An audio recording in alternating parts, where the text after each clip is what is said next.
हमेशा खड़ी हूँ और मेरे पास सबूत है, मैं सामने आऊंगी, लेकिन इस तरह से नहीं आऊंगी जिस तरह से ये चाह रहे हैं कि मेरा एनकाउंटर कर दे या मुझे पकड़ के जेल में डाल दे। हमें पता है कि किस तरह से हम सड़कों पे घूम रहे हैं। जी हां दोस्तों, उत्तराखंड से एक बड़ी खबर अंकिता केस में सामने आई। एक तरफ बीजेपी प्रभारी ने ठोक दिया केस, तो उधर उर्मिला सनावर ने भी पेश कर दिए सबूत। क्या अब वीआईपी से उठ जाएगा पर्दा? क्या खत्म हो जाएगा आशंकाओं का शोर?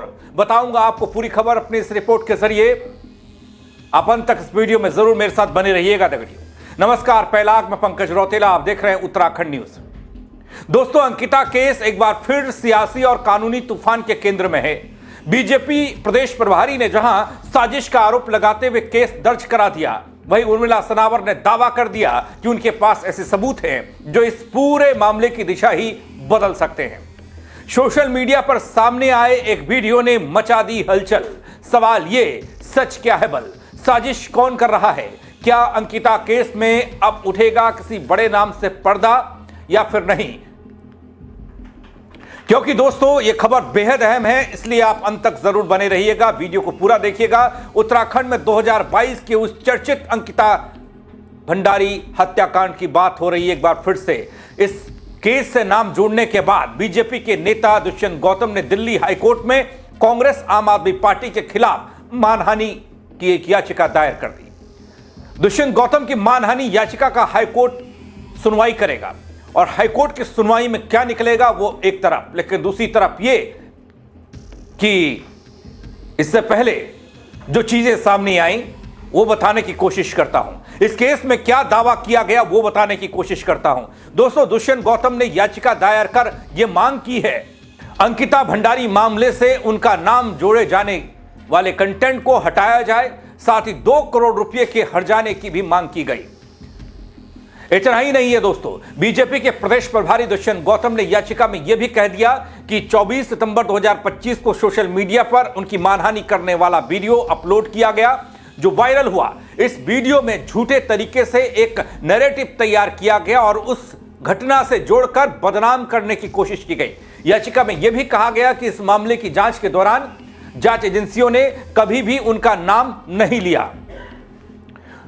दोस्तों, इतना भर नहीं है, क्योंकि नाम जब गट्टू आया, गट्टू से दुष्यंत गौतम का जुड़ा, तो उसके बाद से दुष्यंत गौतम लगातार इस मामले को लेकर काफी एक्टिव नजर आ रहे हैं। दुष्यंत गौतम की यह याचिका कह रही है कि अंकिता भंडारी मामले में जो अभियान चलाया जा रहा है वो फेक न्यूज की श्रेणी में आता है। इस अभियान के जरिए राजनीतिक लाभ लेने की कोशिश की जा रही है। दोस्तों, यहां आपको ये बता दूं कि अंकिता भंडारी मामले में ताजा वीडियो को लेकर उत्तराखंड पुलिस ने उर्मिला सनावर और सुरेश राठौर के खिलाफ दुष्प्रचार का आरोप लगाते हुए कई एफआईआर दर्ज पहले ही की हैं।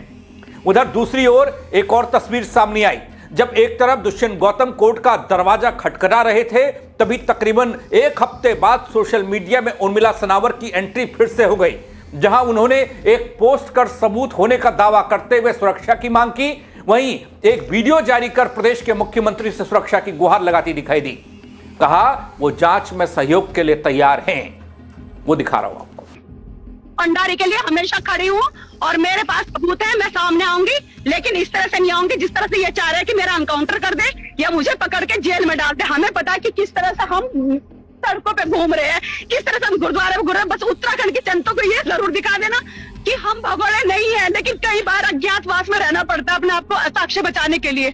मेरे पास साक्ष्य है, मेरे पास सबूत है और पुलिस यही चाहती है कि सबूत मिटा दे। मैं सबूत तो मिटने नहीं देने की, पढ़ी लिखी एजुकेटेड पीएचडी कर रही हूँ, उस पुलिस को भी बता दूं मैं, ठीक है? तो मेरे साथ तो इस तरह से नहीं कर सकते। बस मैं माननीय मुख्यमंत्री जी से एक ही गुहार लगाती हूँ, पुष्कर सिंह धामी जी से, कि हमें सुरक्षा मुहिम कराएं और किसी भी तरह से हमें कांटेक्ट करके हमें सुरक्षा मुहिम करा के हमें उत्तराखंड में बुलवाएं। बस, जय केदारनाथ, जय बद्रीनाथ। इसके अलावा एक कॉल रिकॉर्डिंग का भी जिक्र हो रहा है, क्योंकि ये पूरा विवाद कॉल रिकॉर्डिंग से ही शुरू हुआ दगड़ी।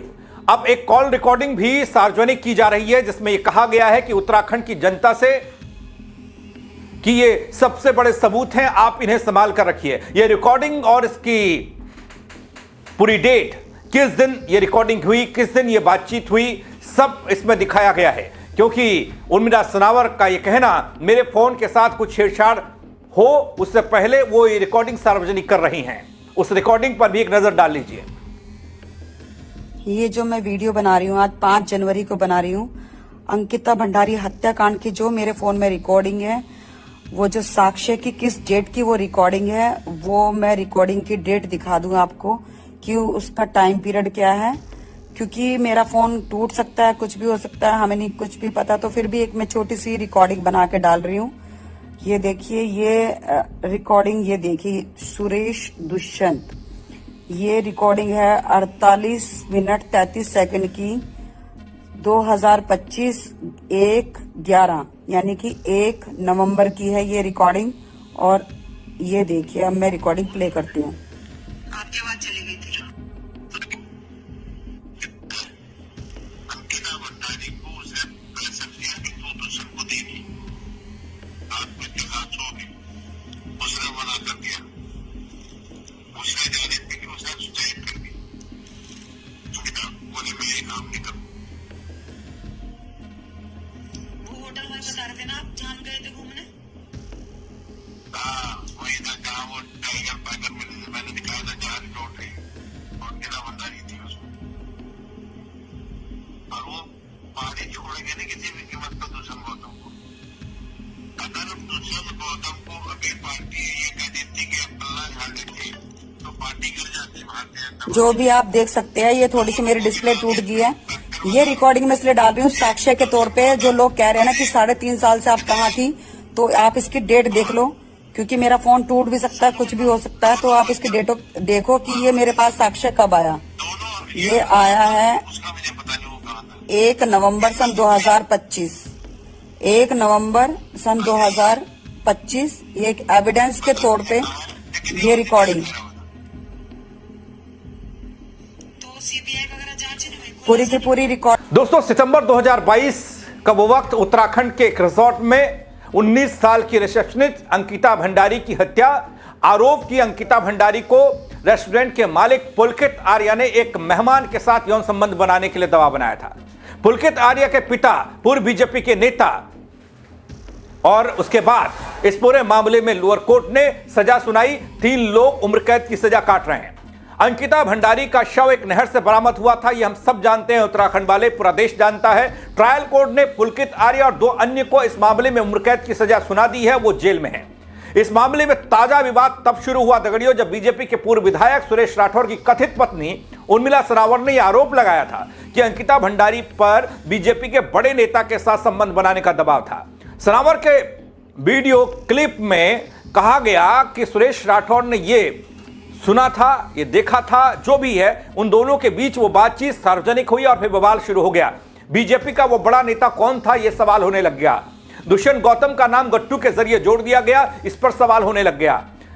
बाद में राठौर ने कहा कि वह वीडियो क्लिप एआई से तैयार की गई थी, लेकिन उसके बाद उस दौर में एक के बाद एक हर कोई सामने आकर यह बतलाने की कोशिश कर रहा था कि यह झूठा वो सच्चा, लेकिन फिर सब शांत हो गए। ना उर्मिला राठौर का कोई वीडियो, ना उसके बाद सुरेश राठौर का कोई प्रेस कॉन्फ्रेंस, कुछ भी देखने को नहीं मिला। देखने को मिला तो सिर्फ और सिर्फ जनता का प्रदर्शन, जनता का उग्र अंदाज, सड़क पर उतरती जनता, सीएम आवास का घेराव और उधर बीजेपी की सफाई। प्रदेश में उर्मिला को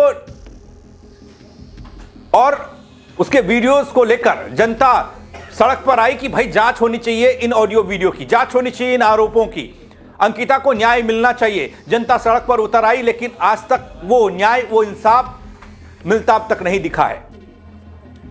चाहे अंकिता को इंसाफ मिलने की बात हो, और दूसरी तरफ अगर बीजेपी के नजरिए से देखा जाए, दुष्यंत गौतम के नजरिए से देखा जाए, दुष्यंत गौतम ने कहा कि उनके खिलाफ एक फ्रॉड नैरेटिव सेट किया जा रहा है।